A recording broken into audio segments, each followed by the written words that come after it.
Shabbat Shalom, Rabbi Zerin here with a thought for Shabbat.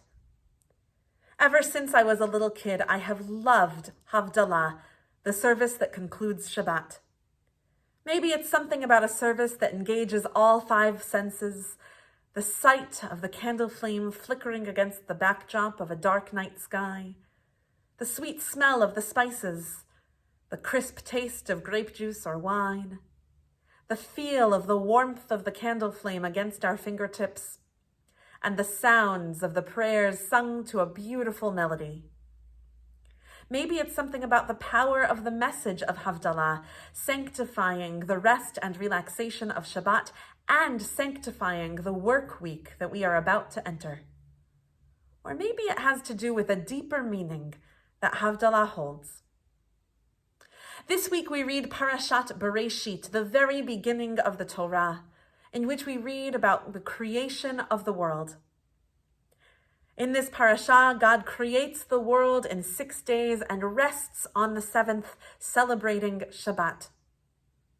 If we read this story carefully and pay attention to the words, it's interesting to note that God's creation of the world is just as much an act of Havdalah, of differentiation or separation, as it is an act of creation.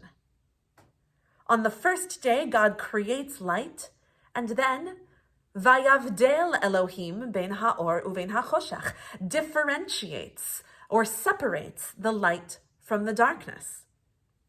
On the second day, God creates an expanse in the midst of the waters, Vayhi mavdil ben mayim lamayim, and differentiates between the waters above and the waters below.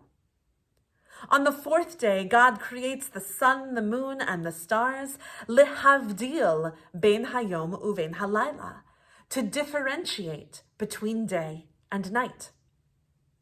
God's creation is also an act of differentiation or separation.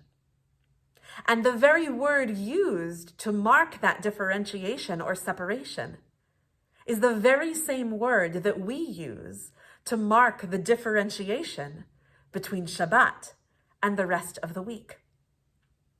This means that when we make Havdalah at the end of Shabbat, we are echoing God's act of creating the world. Perhaps then, when we make Havdalah, we are being partners in God's ongoing creating of the world by celebrating the distinction between day and night, light and dark, just as God did on the very first day of the creating of the world. I invite you to join us for Havdalah this week at 7:30 and every week as the sun sets and darkness comes.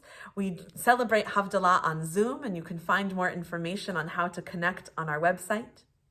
And I wish you all a Shabbat Shalom.